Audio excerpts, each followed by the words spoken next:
Welcome back. It's 8:07 on News Talk 107.9. It's a Monday, another work week underway, and let me just let you know, it's a short week for me. I really have not taken any kind of vacation for 2 or 3 years. Little getaway here and there, but my wife and daughter and I, we're going to be leaving a little bit later this week to go and just do a Seattle trip. I know. You don't have to tell me. Seattle, liberals, hippies, drugs, crime. I get all that, but there's still some cool things to see. So we're going to take off after the show Wednesday. I won't be back until the following Tuesday. So I'll be gone for a little while, but you are in good hands. Julie will be doing the hosting duties with different co-hosts and guests. We're pre-taping some stuff as well, and so everything's going to be great. But I just wanted to let you know that I'll be headed out here in just a couple of days, and So if you have any suggestions now.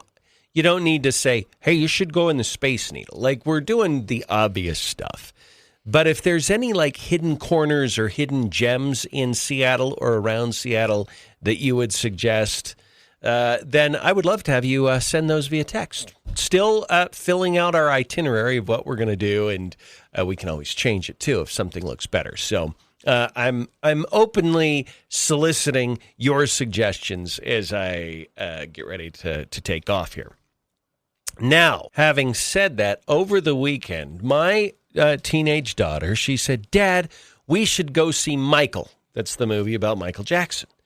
And I hadn't seen it. She hadn't seen it yet. And so my wife was working, and we went on Saturday afternoon and watched it. And I didn't really know what to expect. I grew up, and like everyone else, you have these sort of complicated thoughts about Michael Jackson and the Jackson family. And number one, go see it, especially if all you're looking for is if you are Gen X and you grew up through the 80s and you enjoyed the 80s culture and vibe, you're going to get that magic, and it's going to scratch that itch for you. Now, as for it being a historically accurate biopic, I wouldn't go in with that expectation. This film was heavily influenced by the Jackson family. In fact, it was Michael's nephew, Jafar, Jermaine's son, that played Michael in this film, and he did an incredible job portraying his uncle. The music's great, just all of the acting was very good, and the choreography, all of it, really good. His voice is stellar. And so I would go based on that. And it's clear there's going to be a sequel to that film. And as I read, sometimes I don't like reading, after I watch a movie, reading the reviews, because let's face it, reviews are done by snooty people. And snooty people aren't really representative of the public in general. Then they called into question that it's historically sanitized. Okay, I get all that. And I think you go in probably knowing that. They didn't make it in the timeline to the point where all of the sexual abuse stuff and accusations and allegations started, and I think there was some criticism of that.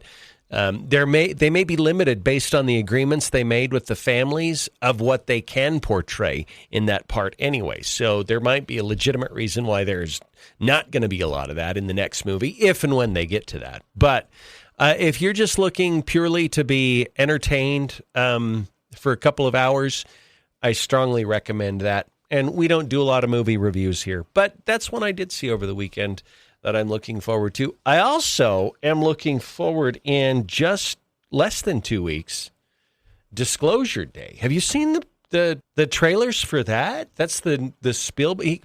Spielberg came out of retirement to produce this film. And it's weird that it coincides so coincidentally, I'll use that word with sarcasm, with the government disclosing a lot of the UAP information that our agencies and departments have. And I can't help but think that that's not just happenstance, that it's happening that way.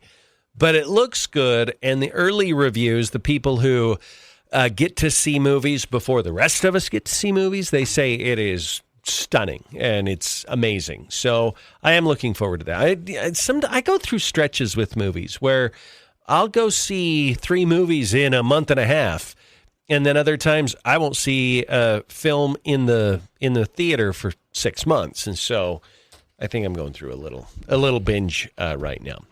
At any rate, welcome to the program. It's good to have you here. We have some politics to get to.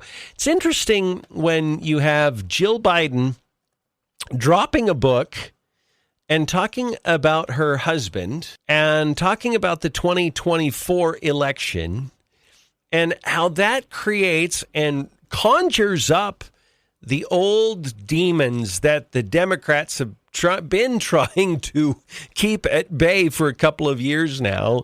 And now you have the media re-asking the question because Jill Biden is saying, oh, yeah, Joe was just fine after that debate. Everything was peachy after that. He was fine. I mean, he was fine. It was inexplicable. But what if that had happened during a meeting with foreign leaders or something like that? I don't know how to answer that. Okay, stop it. Have you ever had a friend that will just sit there and lie to your face? You know they're lying. They know that you know they're lying. And yet they lie. This is Jill Biden with this book. And she pretends as though there were no warning signs whatsoever. The only bad moment that Joe had his entire presidency was for that 2 minutes on the stage. Everything was fine leading up to it, and the next day he was fine. Okay, it's such an insult to our everyone's intelligence. But let's not forget the entire mainstream media complex was all in on it. The entire Democrat Party was all in. I could go back and do you remember those statements that were put out by cabinet members, which read like AI wrote them, like the early versions of AI that were really bad at writing? We're like, okay, they didn't write that. I don't know who wrote that or what wrote that, but they didn't write that. And I remember the montage of all these leading Democrat voices saying, Joe's fine, best Joe ever. Roll the tape. You remember Scarborough. You remember all of that. And for that period of time, it sort of was all in, all hands on deck, gaslighting the American people. And any human being, honestly, and I say Americans because it's our country that he's the president of. But this was globally observed, I believe. But any human being with 2 ounces of confidence and more than 3 brain cells knew they were being lied to. It was so obvious, and it was obvious to everyone, but they were so worried about Donald Trump's resurgence at that point. The implausibility, this was prior to the switcheroo, the implausibility of switching gears in the middle of a presidential campaign where almost always deference is given to the incumbent who's eligible for another term. And then they realized in that moment, and it's not because they personally had a realization. It's because they realized there was no way that Joe Biden was going to win another term against Donald Trump. They had only one option. So they had to pretend like, oh my goodness, we've got to switch. George Clooney was right there at the tip of the spear of all of that. It's just insane. And then you had this. This is another, I don't know, it shouldn't be shocking to me, I guess. But this is Jill Biden saying she was all in on getting Kamala elected. You went all out to get Vice President Harris elected. Oh, all out. I was out on the trail I think every single day. I traveled the entire country. And, that the night, the election night, I was certain she was going to win. You were. The excitement for her and the crowds and how people rallied around her. And I truly felt that she was going to win. I was shocked she didn't win because I think she would be a good president. And I don't know. I went to bed. I couldn't believe that she had lost. I couldn't believe it. Okay. I don't want to say terrible things about the former First Lady, about either her honesty or her lack of intelligence, but it's one or the other. I guess we'll just have to decide. I think everyone knew that Kamala Harris winning was a Hail Mary pass at best by the Democrats. Trump swept every swing state, and it wasn't a shocker like it was in 2016 when he beat Hillary Clinton. It was not a huge surprise. I think at best there were some people honestly and in good faith approaching it thinking, okay, 50-50. But that is the most generous, informed observation by smart people for Kamala Harris to say that she had a 50-50 chance. I knew that, if our elections aren't 100% compromised, I knew there was no way Joe Biden could beat Trump. So I got the switcheroo. I understood the switcheroo. Was it sleazy politics? Absolutely. But that's all they could do. And so they didn't hold any kind of a contest. Kamala didn't earn a single vote leading up to it. And I thought, you do not produce a good nominee when you do a switcheroo. You just don't. You have to have someone who's been through and battle tested and been on the campaign trail and been through a debate within their own party. And you've got to have someone that is ready for prime time, game time, whatever, if you're going to have a shot at winning. And I just knew that she wasn't up to it. So it didn't really come to me as a surprise that Donald Trump won. Now, would I have predicted prior to the election he'll win every swing state? Probably not. But I knew he had enough of a cushion that he was likely to win that race. But then this is the mess that Jill releasing a book so the Bidens can make even more money is creating for other Democrats. This is Chris Murphy. Democrats stridently, including on this program, said time and again that his cognitive abilities were fine. How do you convince the public that Democrats are telling the truth now? Yeah, listen, I think Democrats do have to be honest about the mistakes that we made in 2024, obviously in retrospect. What? Starting the statement, I think the Democrats have to be honest about an entire narrative where they were dishonest is quite the juxtaposition here. He's saying, well, we got to be honest about our dishonesty. We have to be honest about our gaslighting, because that's the honorable way to be about gaslighting, is honest about how dishonest you are. What? Here's the rest. Joe Biden should have stepped away from that race. We should have had an open contest. We'll be back after a quick break. Hey, it's Brad from Now 105.1 and QP99. I'm in the studio here. I love our studios, by the way. Ranger Rick back there. There's Neil and Julie doing their thing. Hey, when you want to advertise on the radio, what do? You call the radio station, right? But what do you do when you want to advertise on Facebook and Instagram and Hulu and Disney Plus and Peacock and the other TV streaming services? You can kind of click around on them and make guesses or read books or take courses online on how to do that advertising. Or you could call us at the radio station. At Sandhill Media, we take care of your local radio and digital marketing. So reach out to us at sandhillmediagroup.com and we'll make sure that your message gets heard and seen wherever your customers are. Well, that's true in retrospect, but did you really believe that? Here's Andy Bashir. He also was on the Sunday show. Did former First Lady Jill Biden mislead the American people, Governor? Well, what I see is a first lady that loves her husband, that is fiercely protective, and I'm not going to criticize that. Okay, baloney. I almost said bull something else, but baloney. If she had been protective of Joe, she would have said you cannot run for a second term.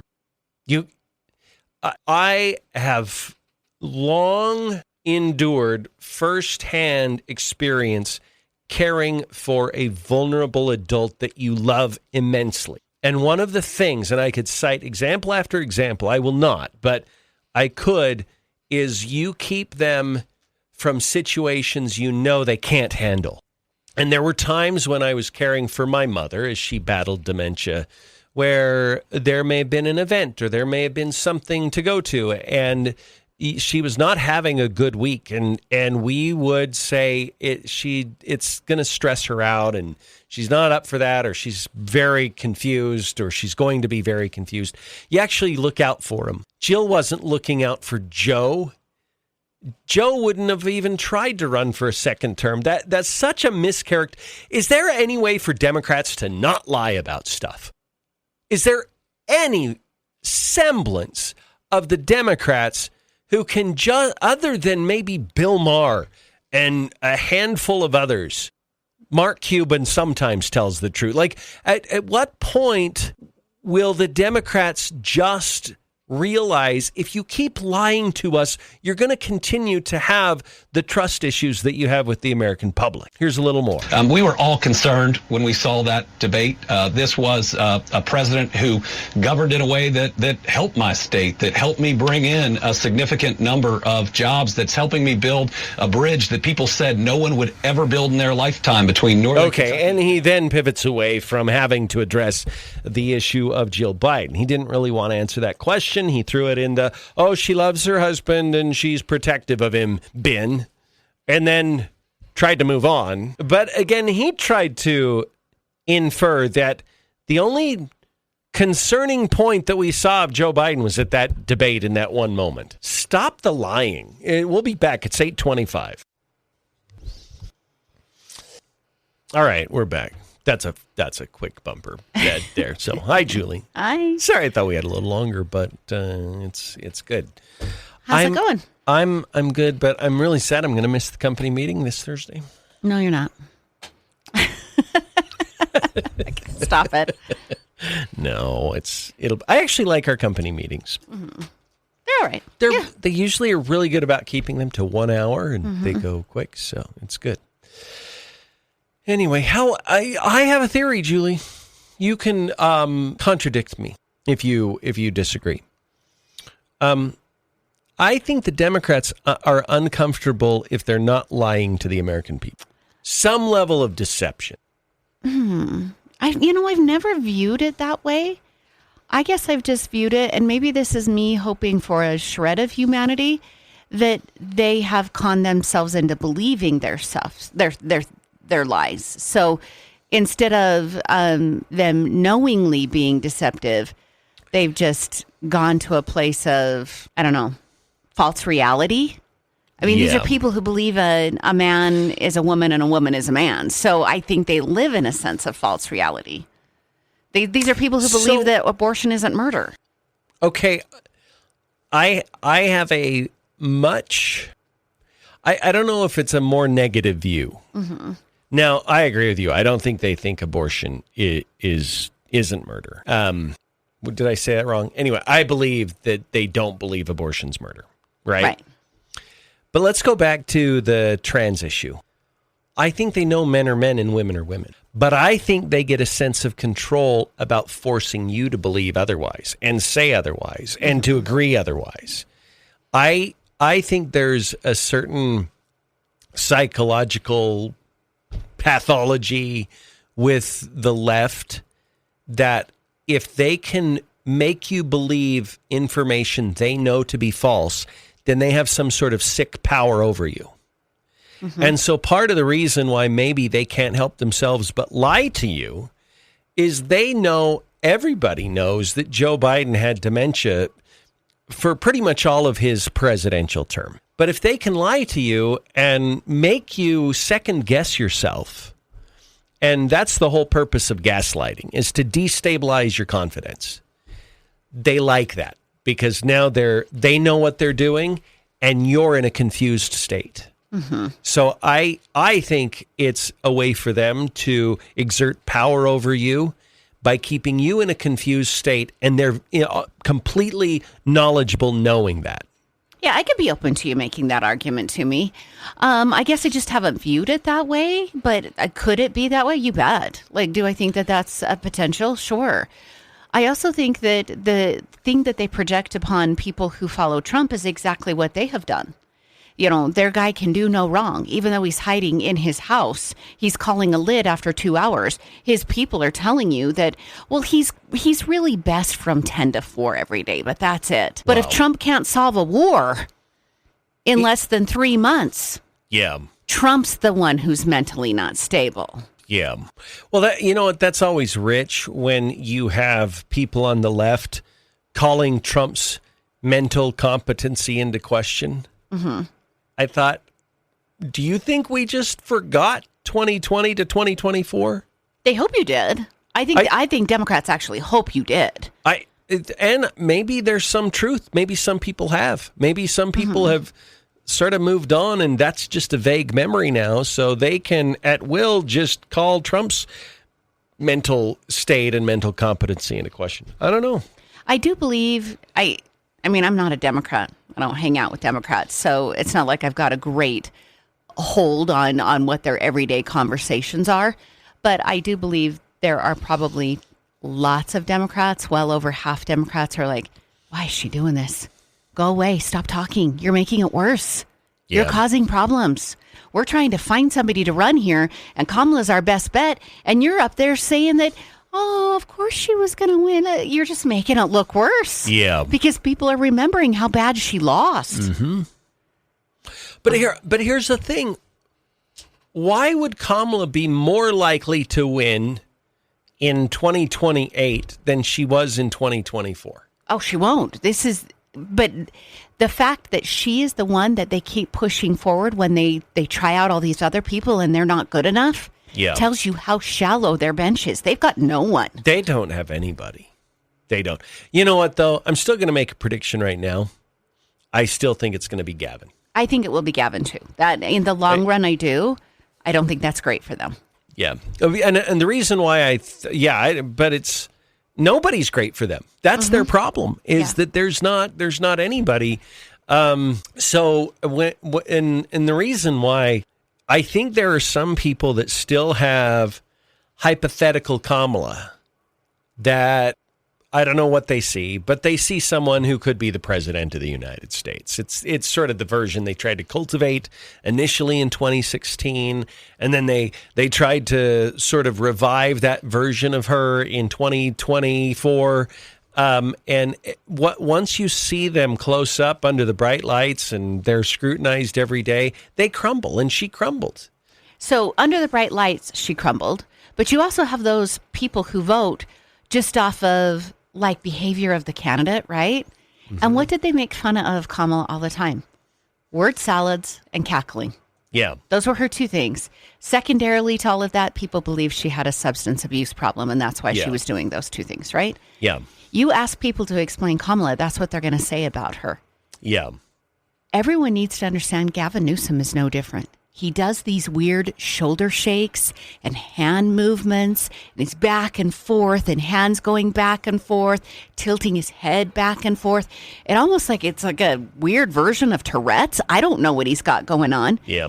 A lot of people haven't seen that. Middle American people who aren't paying attention to politics, who don't live in California, they don't realize these are Gavin's movements. If he does make it to the final stage and he is the Democrat nominee, that is going to become as well known as Kamala's word salads and as much as Kamala's cackling. Yeah.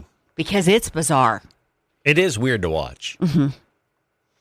I also think that there's kind of well, it's not an illusion, but I think what they don't realize is the things that make you electable in California make you unelectable in the United States as a whole. And in those swing states, half of those swing states don't want it. Right, and you got to have the swing states. You can't win. Yeah, you absolutely have to. So if you're a vibrant, strong politician in California through a traditional route, then I actually think that creates a significant problem for you in Middle America. And even some of the blue states, I think, going all in on the trans issue, on a lot of the environmental issues and stuff in California, the taxes, you could go on and on, the regulation. I think there are a number of states now that are even center left that are like, I don't think that's what we want for our state. Well, think about the swing states, right? Pennsylvania. Are they going to go for Gavin Newsom? I don't think so at all. No. Georgia. I don't think so at all. Wisconsin's going to be a tough. Minnesota, sure. They're doing some weird stuff there. Whatever's going on in that state, whatever, they're going to be all in. Arizona has had so much of California infused into them. I think they're kind of sick of it. Yeah. They've had so many move-ins. I don't know if you get purple Arizona to go. Nevada, we're going to have to watch to see how they behave because Nevada is always right there as a potential swing state. I'm not even sure they're going to be all in. And these are neighbors of California. Yeah. These are people familiar with Gavin. Yeah. You get back east and they're not as familiar with him, he's going to fall so flat. Oh, I think so too. I think it's not a tempest in a teapot, but I think his appeal has a short reach. Mm-hmm. So this is J.D. Vance. He was asked this question last week. You're doing the job differently than Kamala did it. Well, I don't have 4 shots of vodka before every meeting. That's one way I think that. It's so true. Mm-hmm. And that's going to become, if she's the nominee, that is going to become a major part of her narrative is how sober is she every day showing up to the job. And look at the conniption that they had over Pete Hegseth. Oh, they still are having. Kash Patel. Yeah, they're still having it. And anybody who went after Kash Patel and Pete Hegseth on that issue, it'll be interesting to see how they approach the Kamala issue because she's got a little bit of a issue with the bottle too. Mm-hmm. So, all right, we're going to break. It's 8:38. We'll be back after this on News Talk 1079. And welcome back. It's 8:43 now. News Talk 1079 208-542-1079 is the number if you'd like to reach us via text or if you'd like to call in. Phone lines open as well. And also another reminder, if you text the word greeting to that number, 208-542-1079, we're going to send you a link. And we would love for you to just send us your greeting to America as we approach the 250th anniversary commemoration. And not a long thing. Just send us, 20 to 30 seconds of why you love America. And we'll use it for promos. We'll use it on air. We'll use it for a lot of different things. So good idea. Again, greeting 208-542-1079. You have what it takes too, by the way. If you're out there listening and you're like, I don't have it. Yes, you do. It's 20 seconds. Yeah. Just say what you feel about America.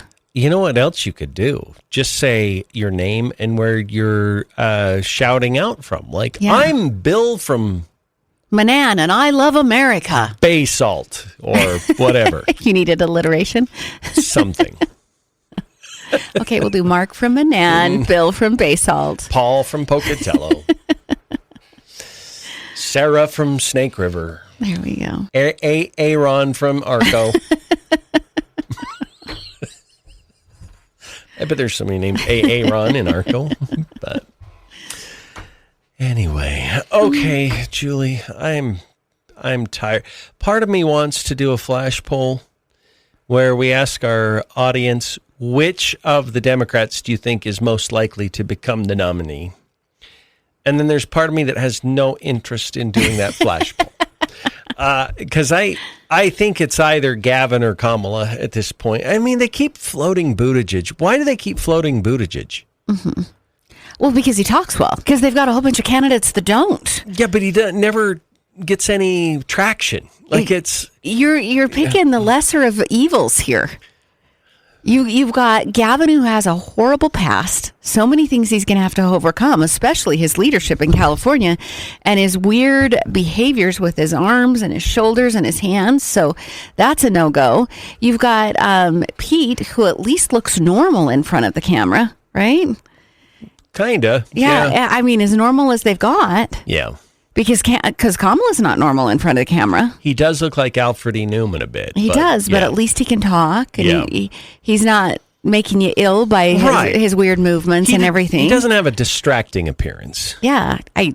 Josh Shapiro is Jewish. Doesn't eliminate him for me, but apparently it does for lots of people. Oh, there's a lot of people on the left that would never vote for him because he is Jewish. Okay, so you're running, like I said, it's the lesser of evils. You're running out of people. Okay, but that's a pretty bad situation where you're looking and saying, we need to pick the least worst candidate. Yeah.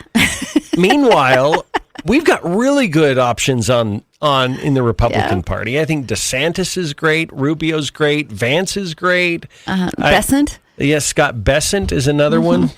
So we've got a very, very deep, very deep bench. So yeah. Look, and we even have a little bit of DEI sprinkled in there. Yeah. You got Scott Bessent is gay, and you've got Marco Rubio, who is Hispanic. That's true. Yeah, that's true. J.D. Vance has a beard. I mean, that's not... Isn't he like the first vice president in like a long time that has a beard? Has a beard? I don't know. Yeah, I thought that was a thing during the campaign. So, yeah, no, I think we're sitting. The thing we have to make sure is that the votes, nobody has their finger on the scale. That's the only thing I fear is that, and why should we have this fear in America that one side is going to steal this election? Well, because we live in a dishonest society. Yeah. So I think you feel like that is going to happen. So, I mean, for decades now, the Democrats have been gerrymandering in a pretty big way. They have been tipping the scales in their favor with immigration in a big way. They have fought legal ID, which benefits them. And so they've done all these things. It's just sort of been this multifaceted finger on the scales in behalf of the Democrats. I think the way they view that is not that, hey, if we take away gerrymandering, require you to prove who you are when you vote, and we don't count illegals in the census for apportionment reasons, they lose their ever-loving minds. And I think to them internally, it feels like we're the ones, or Donald Trump is the one, or the Supreme Court is the one that's putting the fingers on the electoral scales, when all they're doing is, no, we're making the playing field even now. Now both baskets will be 10 feet off the ground.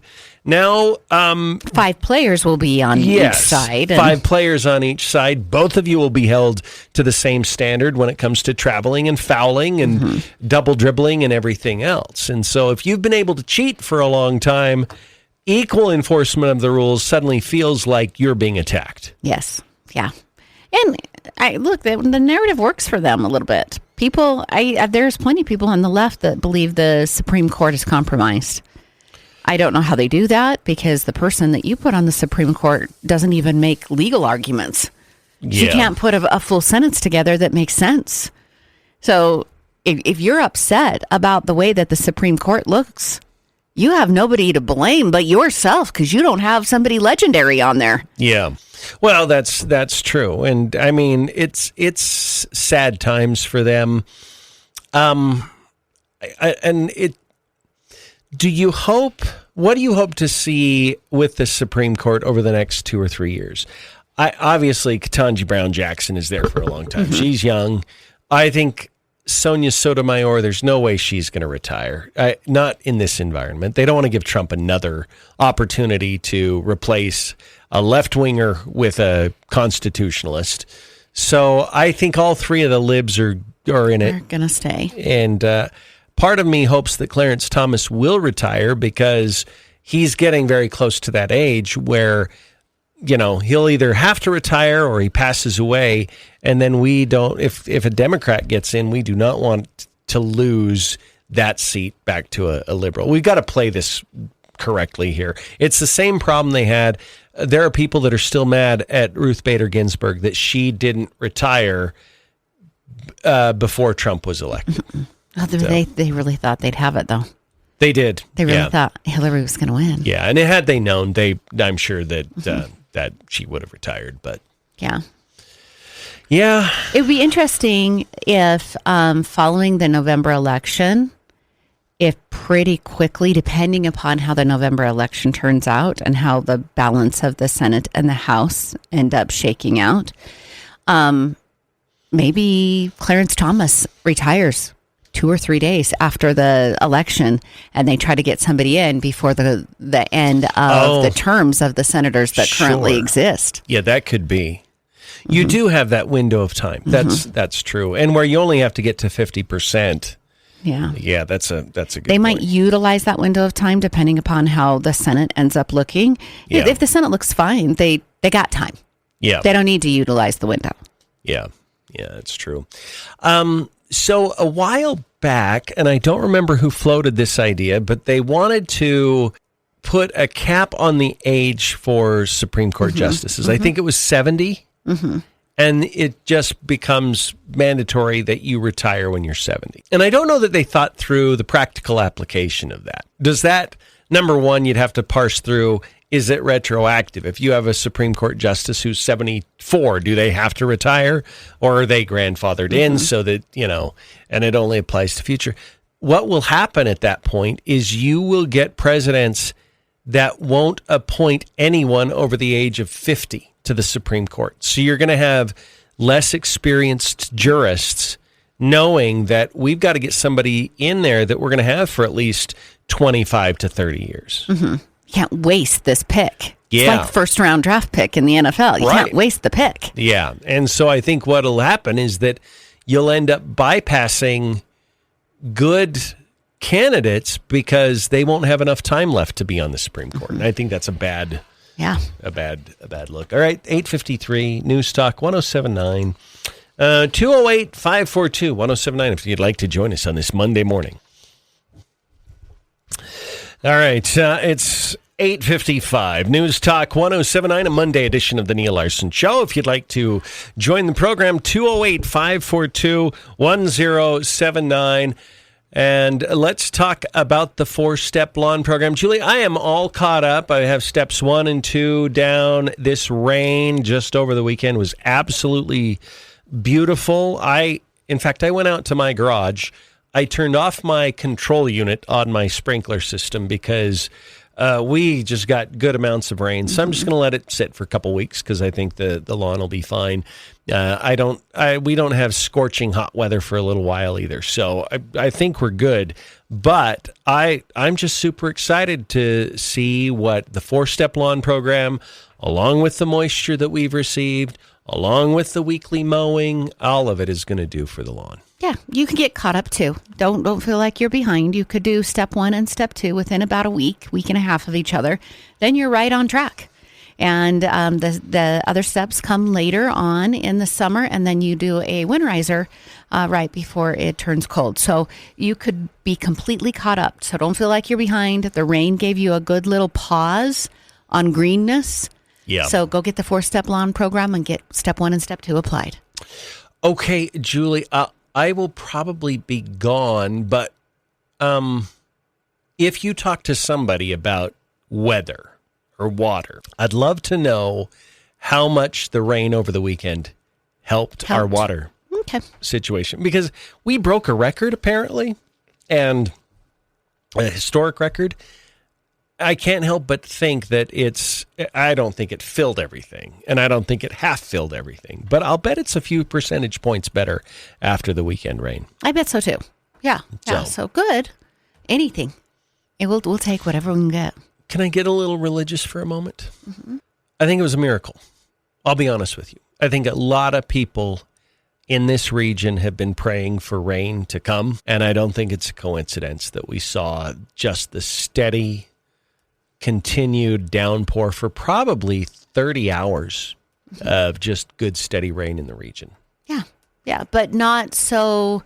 It was a great way to receive rain because it wasn't so dense through a short amount of time. Yeah. That you didn't have lots of crazy flooding and everything. So it was probably the best way we could have received the rain. Yeah, absolutely. And I hope that we have enough of a dry out period that farmers needing to get their hay done or get some more planting done, that if they've got enough time for that. That the weather can break enough for them. All right, that's hour one. It's 8:58. We'll be back with hour two on News Talk 107.9.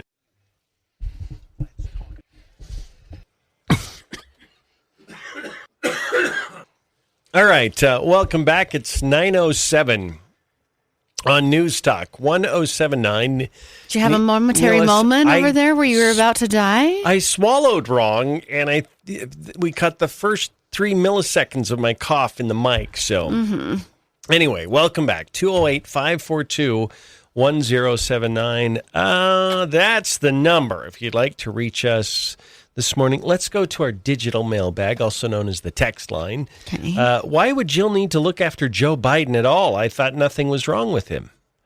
That's a good point. Right.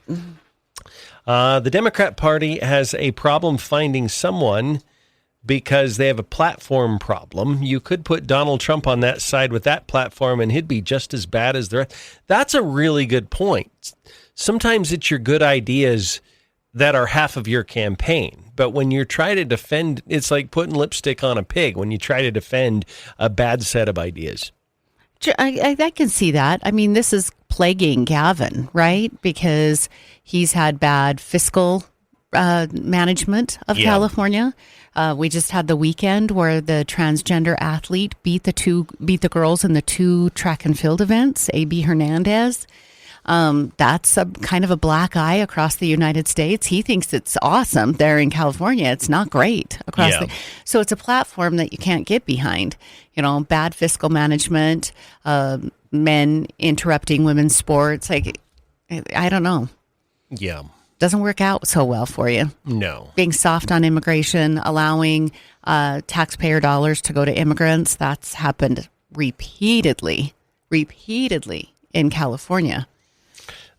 Yeah, no, that's so true. How do you get past those? Even if Gavin was didn't have his weirdness to him and his bizarre background of kind of some shady things. Yeah. What are you bringing forward that Democrats did for California? Yeah, that's true. California is a mess. I think any state where people are leaving in droves, that governor, that's a disqualifying metric for that governor if they want to become the president. Yep. Like I would look at it and say, if you want to be the president of the United States, then why are so many people leaving your state? That's a warning sign. Yes. Mm-hmm.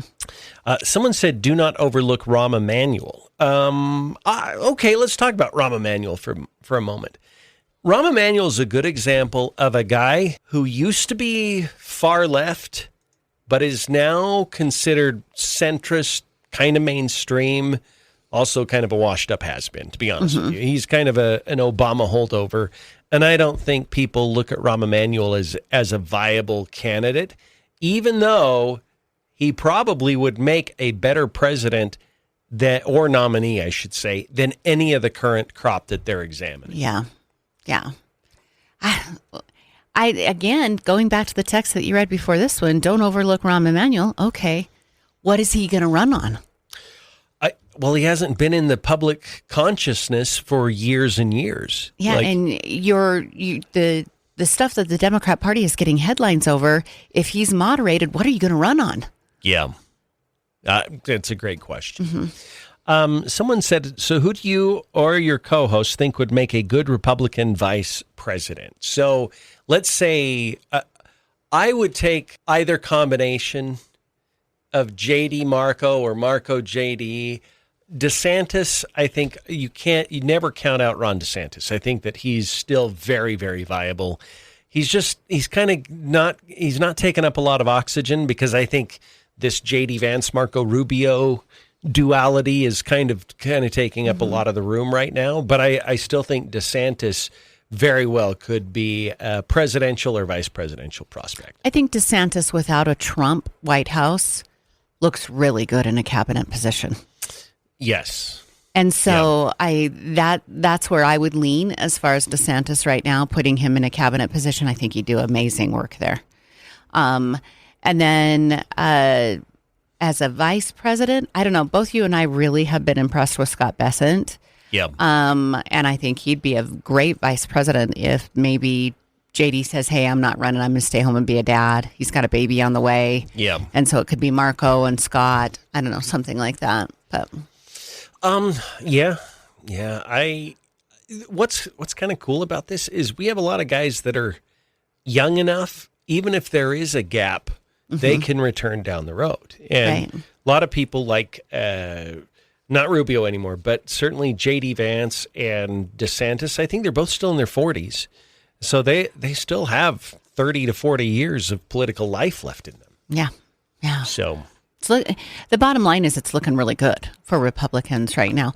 I wish I felt like we had a really strong female because it's so important to a portion of the country. Yeah. I don't know if I feel super strongly about a singular female candidate right now. Yeah, you stole my we had the same thought at the exact same time. Which among strong Republican females would we look at right now? Who is there? I don't know. I would have 3 years ago, I would have said, and her name is escaping me right now, but she was the lieutenant governor of Virginia, black woman. Winsome Sears, yeah. I would have thought she would have done really well on the national stage. Man, Virginia just said, heck no to that woman. She was just done with. Well, don't you think you saw who they really were in that? Like they're not about elevating black people. They're about using black people to elevate their cause. Absolutely. And that's what it was all about. They had a great opportunity with her. I still wouldn't count her out. I think she's tough and gritty. And I think we may see her return. Again, she could be in a cabinet position. Yeah. She would do great there. Another one that I think would be a fantastic vice president is Sarah Huckabee Sanders. Oh, yeah. Absolutely. She's done a great job running Arkansas. But she's also falling in that age demographic that you were talking about that could wait. Yeah. She could wait another 8 years. Oh, yeah. I think and then she's be our a age, vice president. so, yeah. Because she is doing really great work in her current position as governor. Yeah, I think you're exactly right about that. Elise Stefanik, ready for the national stage? I don't know. She's on the national stage, but I'm just kind of lukewarm about Elise. If you were to stack up like Sanders next to her, I would be, wow. Yeah. Sarah Huckabee Sanders all day long. So, and that's I'm not sliding Elise Stefanik with that. She just isn't as much of a bright spot for me as for other people. I think she's politically moderate on some issues that would make some conservatives a little uncomfortable. Possibly. But I like her. I think she's very well spoken. I think she presents well. But one of the reasons I like Sarah Sanders, she is absolutely battle tested. And being in Washington as the press secretary, and the way she was treated was horrific by the left. And that's sad in a sense. But the good part of that is that you create someone who is tough as nails and they can walk through fire. And when you have someone like that, that's a very, very good. And if they have good political instincts, sometimes those kinds of people can be unstoppable. Look, there's some great things happening in the Deep South. You have Mississippi, who is revamping their education system and doing well. Yeah. They are making massive gains. And I'm sorry to break this to everybody that worships the teachers union. They're not doing it by pouring more money into education. Yeah. That's not the factor that's changing what's happening. They changed their education system. They are funding it a little bit better, but it's not that they poured massive amount of money into it. Yeah. So that is not always the fix. So you've got the revamping of Mississippi with that. You have Arkansas that is looking at dropping their tax rate by so much and making it so friendly to own a home. Sarah Huckabee Sanders has also worked very hard at getting the crime rate down in that state, because that was kind of an issue for a while. And she's having great success with that. The Deep South is remaking themselves currently. Yeah. Yeah. No, and I think that's you sent me a map of the U.S., and it talked about how strong the teachers union was in each state. And it seemed to coincide, the redder the state, the weaker the union. Mm-hmm. The bluer the state, the stronger the teachers union. And which only makes sense. Mm-hmm. I don't know which is first, the chicken or the egg.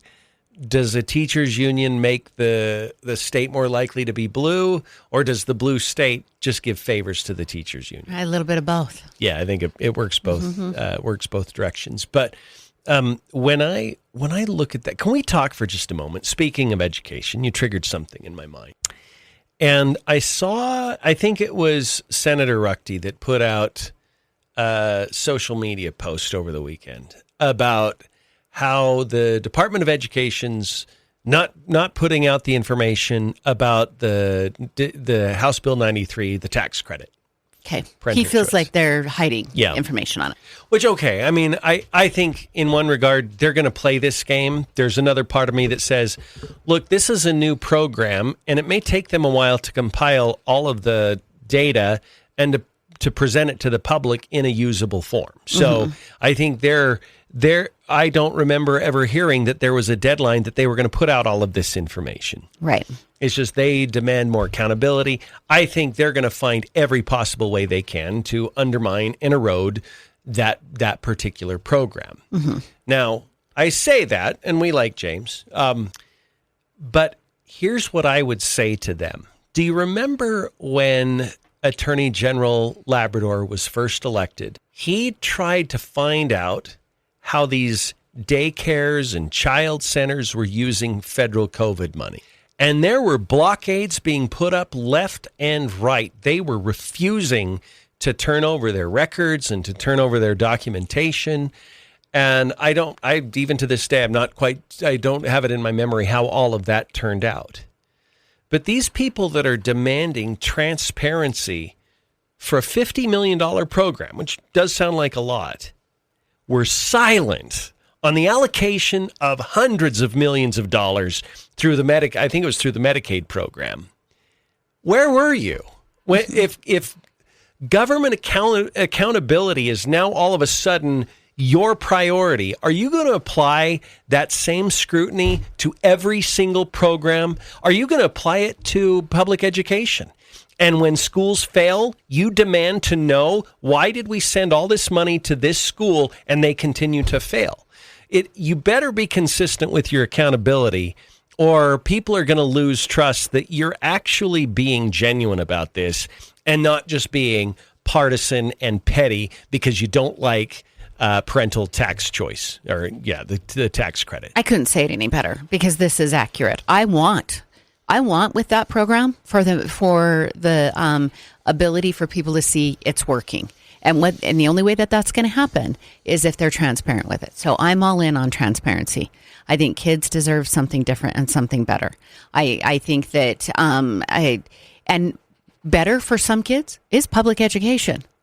So when I say kids deserve something different and something better, public education is the better for some kids, but private education is the better for other kids. Yeah. And kids deserve that. They deserve to have a choice there, which is why it's called parent choice. Yes. I would agree. And I love that you brought back up that whole saga with health and welfare, because we went through a time there, and I'm not sure it's all gone, but we went through a time there where the director of health and welfare put out a press release and said, and that's done. Stop asking questions. Yeah. It was supposed to be over after one press release, and was frustrated that people continue to ask questions. Yeah. Well, hold everybody accountable. That's what I would like to see happen. Yeah. if you want to go down this road, then let's go down the road. And let's look at every single program, every single department, every single budget that we have, and make sure that those dollars are being spent as accountably as you want the House Bill 93 dollars to be spent. Sure. And if we're gonna have transparency, let's be a little bit more transparent about how the public schools use their money. 100%. Let's do it all the way across the board. I'm in. Yeah. I would like instant data on demand when I ask for it.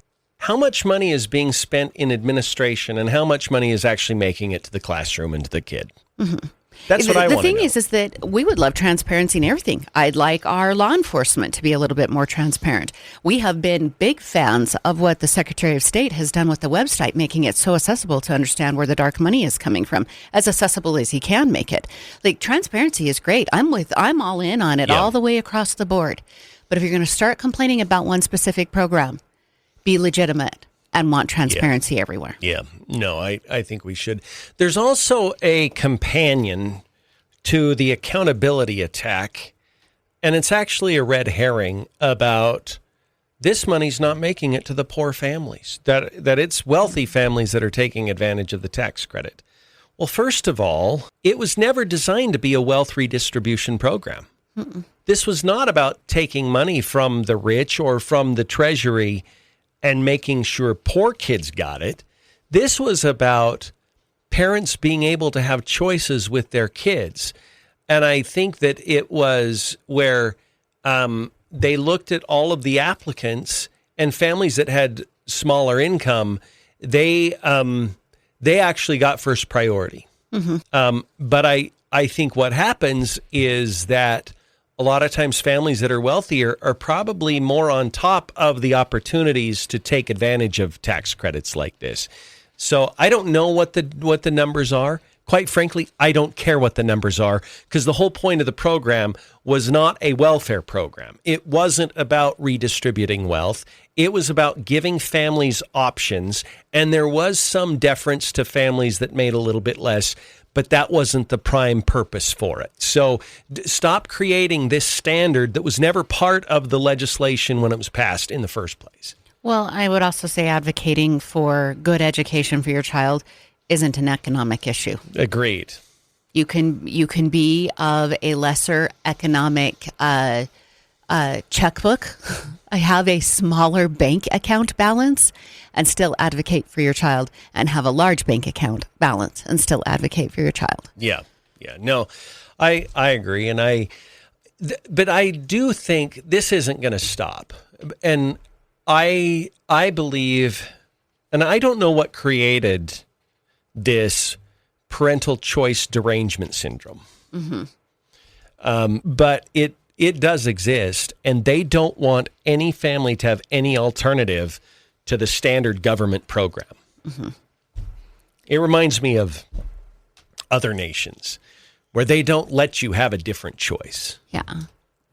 The reality is the way we talked to Secretary of Education, Debbie Critchfield, about this.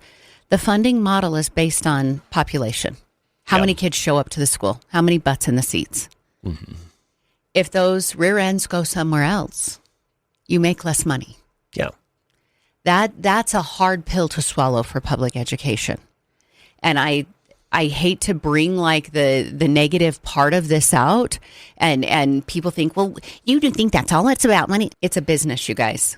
Without money, the public education system doesn't run. That's why the teachers union sat there and said, not $1 more. Yeah. It's not me saying it's about money. It's them saying it's about money. Yeah. They're the ones that identified the problem. So don't point the finger at me when I start talking about it. Yeah. So if their enrollment goes down, that's what they're going to argue for. Right. Secretary Critchfield didn't really have another option for funding. Yeah. So unless somebody wants to bring something forward, we're going to have this money battle over and over and over again. Yeah. And the problem is, it shouldn't be about money. It should be about the kid. Yeah. That should be the battle. Yeah, I agree. Someone texted in. They said, when Wendy Horman spoke at a meeting about this, she specifically said she had in mind the lower income families first. She wanted lower income families to have a chance. That's true. They do. But that didn't preclude wealthier families from being able to get it. They didn't create a means test, but preference is given to lower income families if they apply for the tax credit. So they're kind of, I guess, moved to the front of the line for lack of a better term. Also, and again, we could probably do an entire show on this, Julie, but I've seen this critique that, well, we don't just magically have private schools in rural Idaho now that we have House Bill 93. And I'm like, you are the most impatient people on the planet. It takes a year or two or three and kind of an understanding of where your funding is going to come from to be able to start a school. Yeah, I don't know if you'd want to start a school in 4 weeks. I don't know. You know what I'm saying? Like, you want people who are going to plan. They're going to think ahead. They're going to have a realistic plan moving forward. But if you give it enough time, we absolutely are going to start to see micro schools that will pop up in rural Idaho. It's absolutely going to happen. I think what people who fall into the trap of what you're talking about, the frame of mind that they get in, the paradigm that they get in, is the private school needs to mirror the public school. It needs to have choir. It needs to have debate. It needs to have sports. It needs to have a cheer team. It's supposed to look like a carbon copy. Yeah. That's not what we're talking about of what we see the growth for Idaho here. There are a lot of kids who don't want to do anything with the arts, but they would love a micro school that focuses on STEM. Yeah. Well, there's no need for a choir. Right, exactly. So let it be what it's going to be, what's best for the kid. That's the whole part that's being missed here. What's best for the kid? Let a teacher start a micro school that focuses on the arts or focuses on STEM or focuses on autism kids. And that's all that's at the school. Like, there are these possibilities with this funding for smaller schools that have 12 to 15 kids in it and one educator and maybe an aide. And that's enough of a paycheck for that educator. Yeah. That's enough. And it's a very focused education. We're not looking to meet the needs of 2,200 high school students. There will be other options. The private school system doesn't need to look exactly identical to the public school system. Yeah. Well, there's also some faulty thinking along those lines that we need to sequester the recipients from the parental choice tax credit from other education opportunities. Like, I think they didn't want kids to be able to play football. I think they didn't want kids to be able to participate in certain extracurricular activities if they took the tax credit. And I don't know why. I cannot figure, other than emotional and pettiness, I can't figure out why you would want to prevent kids from being able, if they're part of a STEM micro school, but let's say they wanted to play football and be affiliated with the local high school football team. This kind of thing already happens with online schools, that you can take an online course. You're not in the traditional brick and mortar school, but you're affiliated with a school and you can still play football. You can still be in the choir. You can still take ballroom. You can still do those things, but they actually want to create sort of a leper colony of school students that don't get to do anything else outside of the choice that they have made because they have chosen academically to take advantage of this credit and go to a private school. It's weird. I don't know why they want to create these educational leper colonies, but it's a weird approach. It is a little weird, and I'm going to go back to the what's best for the kid.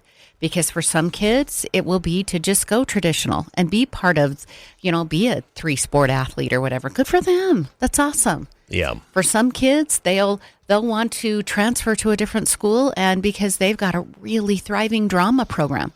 Good for them. Like, let it be what's best for the kids so we create a healthy adult population in 6 years. Yeah. And, I look at it. Someone just texted in, the left only cares about what is best for the teachers union. I think that drives this whole thing. They're the ones setting the tone in this debate. I think most people are like, let's just do what's best for the kids. Let's make sure that we take Idaho's 350 million kids and make sure that we educate them the best way we can, however we can. Mm-hmm. But it's always the adults that ruin things. It's the adults that come along and think this is their program. It's their project. They own this. That's their... No, you don't matter. The kids matter. And that's who, at least when I look at how we spend money in education, I really don't care about the adults. I know that sounds rude and it's kind of blunt. I do care, but it is secondary to the needs of the kid. And I think there are adults that actually are okay with some kids being educated less than optimally if it means they get rid of House Bill 93's program. Mm-hmm. Just so they can win. Just so they can win politically. Because to them, everything is a zero-sum game. Mm-hmm. And in a way, they're right. If you take a kid out of a traditional school, they take the tax credit, they go to a private school, they are losing some dollars, at least part of the funding allocation. It's true. But guess what? That's what every business in America has to deal with every day. It's a competitive environment. Mm-hmm. And if you have to be better at what you do to be more competitive, every kid wins. And tough nuggets, that's called life. Life is competitive. And if you want that kid to be in your classroom so you can educate them, then you be better at what you're offering so they don't want to leave. Mm-hmm. Yeah, I think that sticking into this paradigm of what public education was 3 decades ago is our biggest stumbling block in all of this. It's not House Bill 93. If you're just going to talk about the kids, it's not the union. It's not House Bill 93. If you're just going to focus on just the kids, education needs to morph. It needs to change. Yeah. We need to look at some things differently. And that's okay. We do it everywhere else. We figure out how to make a cell phone better. We figure out how to make a gym membership more optimal. It happens all the time. Yeah. Your product is the child. Put out the best product. Yeah. There are no guarantees, right? Like you look at it, and I think that the union-driven school model that we have today, they want a guarantee of their success in perpetuity. We'll be back after the news. Actually, no, we're going right into a break. We'll have our news just ahead for you right here on News Talk 107.9.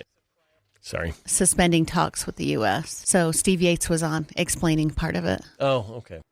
Cool. So Trump's saying that Iran has agreed to no nuclear weapons. Yeah, he says he's working on a deal. No hurry. Look at that. But look at the varying headline over here on ABC. They're saying two different things. Mm.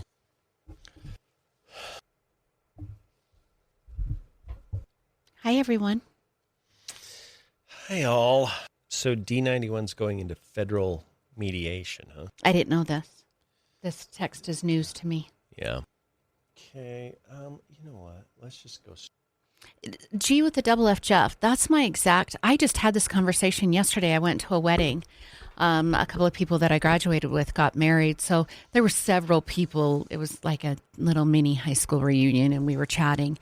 And one of the guy's wives worked in education, and she is now working for an online school. And the point of the micro schools is better efficiency. A lot of these micro schools can run on a half-day schedule. Yeah. Because there is a significant amount of time wasted in everyday education meeting all of the various needs. Yeah. Again, that doesn't mean that it won't be good for a large portion of the population. It's really great for a large portion of the population. Yeah. But in the micro school, the thought process is as you start school at 8 a.m., they have breakfast before they come to school.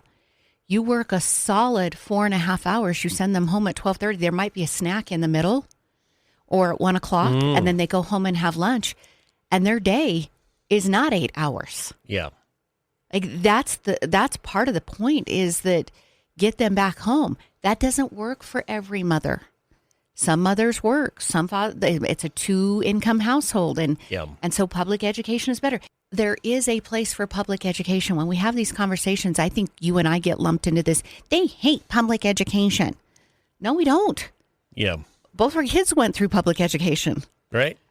well, all of our kids collectively went through a public education. Yeah. It's frustrating to me. It doesn't mean that there's not another model that's good for a subgroup of kids. And it will probably be done faster during the day. Yeah. You know, I don't know if I've thought about this before, but traditionally, I think the families that are taking the tax credit and finding private education, their kids are probably pretty good students. Mm-hmm. Not in every case, but in a lot of cases, that's going to bring the average down in the public system. It will. So it makes those teachers look less effective. So I was watching a video from a teacher the other day, and she was leaving the education system. She had written several disciplinary write-ups, referrals. I don't know what they were calling them this girl didn't even live in Idaho. And she said, I can't get any follow-through from administration because we have to keep the kids here due to the funding model. Yeah. So these kids are misbehaving outrageously. Yeah. And I'm just told they're staying in class. They're staying in class because they need the money. How much learning loss is there? Because you're leaving. It does affect kids. It really does. And it won't affect all of them. Some kids will plow right through public education and be okay with the two super rowdy, uncontrollable kids in the class. They'll be able to look past it. Yeah. I bet your brain wouldn't have. I bet your ADD brain. Oh, I think I would have struggled. I don't think it would have been good if you'd had a super rowdy kid in your class for your learning. No, I think you're right. I probably could have looked past it. But that's why you find what's good for the kid. Yep. I don't think my son would have done a very good job of looking past it. I think Marley would have looked past it fine. I think Peyton would have been actually emotionally disturbed by it. It's not that she couldn't keep her attention. She would have done fine in her schoolwork. Yeah. It would have bothered her to see it. Yeah. 9:40 now. News Talk 1079, Neal Larson and Julie Mason. And you are the best radio audience in the universe. I just want you all to know that. 208-542-1079. I just had to compliment them. Yeah, it's nice of you. Because sometimes you call them names, so this is good. It's called balance. You know what, though? It keeps them tough. It's tough love. Yeah. It's like that, football coach that had to, get after him sometimes. So, no, we really appreciate it. A lot of great texts have come in today commenting on this. I guess I look at it and maybe give me some perspective here, Julie, because for me, it's a very simple process. Stop defending mediocrity and expect excellence from the systems that we create, especially from a taxpayer perspective. Why is mediocrity not only tolerated, but in some cases, it's protected? Mm-hmm. Well, said with a lot of gentleness. I think unions protect mediocrity. I think you're right. I don't even think you needed to hesitate there. Well, it's going to anger some people, but I would ask them to put their emotion aside and look at the behavior. I'm familiar with unions through my husband's business. So like the trades have unions, right? Yeah. You walk on to some of these union jobs. If it's a government job and it is government pay, they go as slow as they possibly can. Yeah. There's not efficiency happening. Oh, and if you start to excel, you hear about it. Yeah, you'll be put in your place. Yeah. So, and this happens a lot back east. I think Idaho, we're in a little bit of a bubble here, which is kind of nice. It's not near as prevalent here. So I appreciate that. I want it that way. That's great. But the reality is the reality. As long as you can be paid for mediocrity, they're going to force it. Yeah, it's true. We may hear back from people on that one. That's fine. It will make people mad. I just ask them to put their emotion aside and actually pay attention to the behavior. What was one of the sticking points of the law that Governor Little was forced to sign because it was radiator capped and pushed through? He was not happy he had to sign that law. Yeah. One of the sticking points was they didn't want everyday contracted hours by teachers to be used for union activity. Mm-hmm. They don't like that. They wanted to be able to be paid to do their union work. Yeah. I agree. They fought it for a reason, you guys. Hey, come on. The unions did not want to have to pay out of their funds for work that had been paid for by the taxpayers to be done. Yes. So just put your emotions aside when talking about unions and look at the behaviors. I'm sure we could list a couple of things that are really great about unions, the protections that are provided, the ability for, especially in a dangerous job, for an employer to be protected. Sure, I'd have that conversation with you, but there's also these other things. Yeah. So make sure you look at it as a whole. Yeah. Let's go to the phones. 208-542-1079. Caller, how are you today? How are you doing? Good. What's up? So I just want to say I work for the union, and Idaho, Montana, probably North Dakota, South Dakota, those unions around these areas are actually, they're pretty good. They do their work. They don't drag stuff out. Now, I got shipped with Cache Valley out of Utah back to Nebraska, and they were doing a Google plant back there. And so we had to bring travelers in, and she's exactly right. Those travelers that came in, I was supposed to be there only maybe less than 3 months. I was there 6 months working on a Volcor plant down there, putting in new equipment. And I spent probably 5 miles a day tracking people down, and they're just, it's a whole different world now. They just prolong the jobs is what they do. But I want to say the unions around these areas, Utah, everything, they're actually pretty good. They get the job. They don't prolong stuff. Yeah. So, and I've worked for non-union also. So, I mean, we had to bring non-union people back into Nebraska to help us get the job done because, I mean, it was bad. So. Wow. Thank you for that first person account there. Yeah. And I'll say it again. I feel that this area is probably not even close to what you see back east. Unions are a lot more like monstrous. They thrive really well on the East Coast. So it does look a little bit different here. But also, that's okay that we recognize it because we want it kept in check. Yeah. We want efficiency, whether it's a union or non-union. Whether it's a union teacher or non-union teacher, whether it's a union plumber or a non-union plumber, like you want efficiency on the job. So can I put something forward?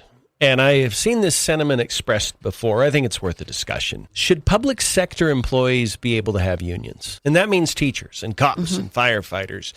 And I would probably say yes, but I think those unions should probably have some limitations that private sector unions don't. Okay.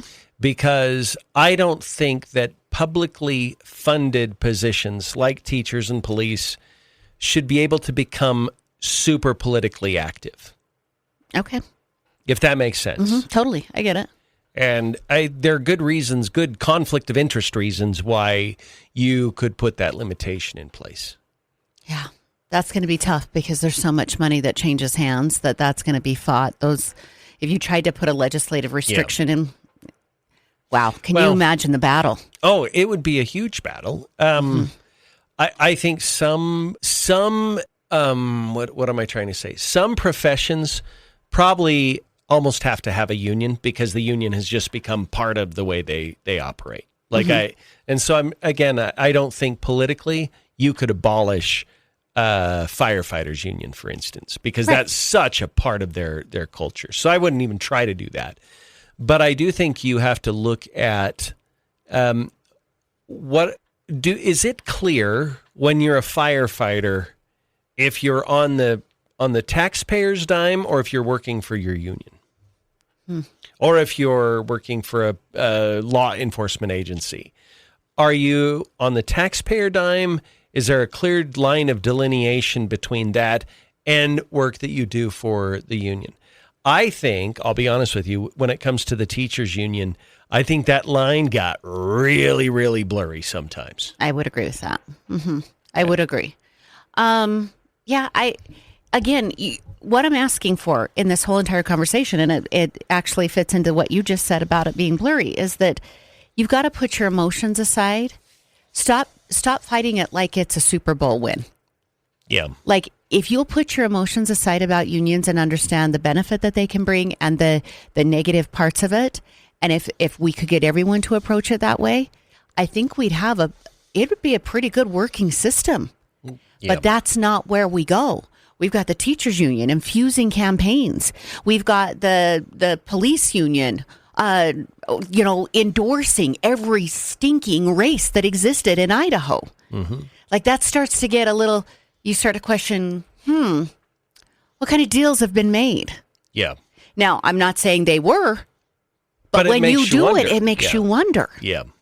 Yeah, it does. And I'm just not a fan of public sector unions getting hyper political. It just is to me, it's not a it undermines trust, I think. Right. So 208-542-1079 if you'd like to join us on the program. Another accountability point that I want to make before we take our final break here is this. Are those people who are clamoring for accountability with the public, the private tax credit program, are you willing to apply the same exact standard of accountability to public education, which already has more accountability? I'm not going to deny that it already does. But I would imagine they would say, well, if the students aren't performing better, we need to defund it. Yeah, if you were holding them in equal weight, yes. Because your answer with K through 12 is if students aren't performing, we need to give it more money. Mm-hmm. Are you willing to apply that same standard to the parental choice tax credit? Right. That maybe the problem is instead of allocating $5,000, maybe we need to allocate $6,000 or $7,000 per kid. Because that's what you believe with K through 12. Right. So as long as you're consistent in how you apply the standards of accountability, we could have a good discussion about it. Sure. And sadly, did you see what it all got boiled back down to again? Money. Yeah. Yeah, that's great. what it gets. And when people are frustrated with both sides, it's about money. How about we make it about the kid? Yeah. How about we do that? Agreed. Also, I still see people dropping the word voucher all over the place. It's like, can you not Let's be honest. Undermine your own integrity? It's not a voucher. It works differently than a voucher. And you're trying to denigrate the program by being dishonest. And I instantly have less respect for people who do that. Mayville is doing that. You've got all the not a dollar more people doing that.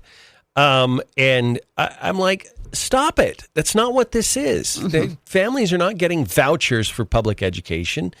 They're taking a tax credit, similar to claiming a grocery tax credit. It's just this money gets applied to an educational choice that they're making. Right. So stop lying. That's what I would say. 951. When a union has a monopoly, that's bad. I would agree. Another one, public sector workers should not have unions. A union at a business, the business is limited by the income the business generates, and it places a hard limit. A government limit is how much money it can steal from the public. It's apples and oranges. Therefore, unions don't belong with the public sector jobs. That's another really good point. It is hard because you're lobbying for me to give you the raise. I'm a taxpayer, and that's what you're lobbying for. Yes. That's tough, especially when maybe the economy's not doing great and interest rates are high, and then you look at me and go, and I need a raise from you. Yes. Here's a provocative thought, Julie. Efficiency isn't the ultimate goal in leadership. Totalitarianism is efficient in some things. Effectiveness is the real goal. It's efficient, and it works for the greater good. Your thoughts on that? Well, sure. I can be super effective in finishing a puzzle. Like if I have a jigsaw puzzle on my table, I can be super effective because I completed the puzzle. Yeah. But I want to complete the puzzle in a certain amount of time. I don't want it sitting there for 2 years and I eat dinner on the couch. Sure. So it's more nuanced than that, but I think that I would say a combination of both. I would say that efficiency is still indispensable, but it needs to be paired with effectiveness. Yeah. And I don't, I do think sometimes though, things might look inefficient at first. Oh, I think that can happen. When you're building a program, you're going to, I mean. It's not going fast enough. Yes. When startups, before they're profitable, you would look at that and say, well, that's not inefficient. You're not even profitable. So I think, this is the first full year we've had House Bill 93 in place. And we have already people crying doom on it. I actually think they want to kill it before it's shown to be effective and a good program. I think that's their plan, is to try to prove it ineffective before it even has a chance to prove its effectiveness. Right. Yeah. Why can't churches endorse political candidates to keep their tax-exempt status, but unions can? That's a great point. It's a good question. I never thought about that. Yeah, that's a good question. In an attempt at an answer, churches have other tax exemptions they get, like, I believe, property tax exemptions, and there's some other benefits they get that... Sales tax is off too, right? Yeah. Yeah, okay. I think so. So I think they do get a broader tax benefit, but I think unions have to pay property taxes if they have a union hall or something. I don't know. Probably. I don't know that they're exempt. But they might be, though. Yeah. I don't know. We'd have to look that one up. That's a very good question. Thanks for the thought-provoking question, or texter, I should say. We'll take a quick break. We'll come back. We'll wrap it up after this on News Talk 107.9. Hi, Facebook. Barry Manilow has lung cancer. He looks so thin. Yep. He still looks like Barry Manilow, though. So, Facebook, we might have a slightly shorter post show today. I have an appointment today and a lot to do to get done before I go. There's some fun interviews we've got scheduled, so... Yeah. And Neal's doing a great job of helping me get that all put together before. We're going to do some interviews tomorrow. Yeah. So you'll still hear Neal's voice while he's gone. Some pre-tape stuff. Had a few good Seattle ideas thrown in. I've done that underground tour. It's pretty interesting. Is it? I mean, it was years ago, so I don't know how much it's changed. Yeah. Mason was probably 15.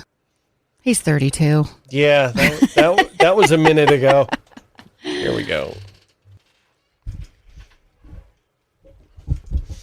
9:57 on News Talk 107.9. By the way, we will have a short post show today. If you'd like to join us for that, you can text live to 208-542-1079. Also, while you're texting us a keyword in a separate text greeting to 208-542-1079. Essentially, we want you to participate in our America 250 greeting collection. So 20, 30 seconds, whatever it is, up until that point, just send us how you feel about America, why you love the United States of America, and what's in your heart as you celebrate America reaching 250 years this year. Yeah, it's super easy. You can do it right there on your phone. If you do get an error message, it is just in the playback. Your video message is still there, so you're all good. Yeah. So again, text the word greeting to 208-542-1079. Okay, that's going to do it for the show today. But Julie and I, we will, like I said, we'll be on Facebook Live. You can text live to 208-542-1079. And we'll be back tomorrow, bright and early, as the week rolls along here. And we'll see you then. Clay and Buck are up next.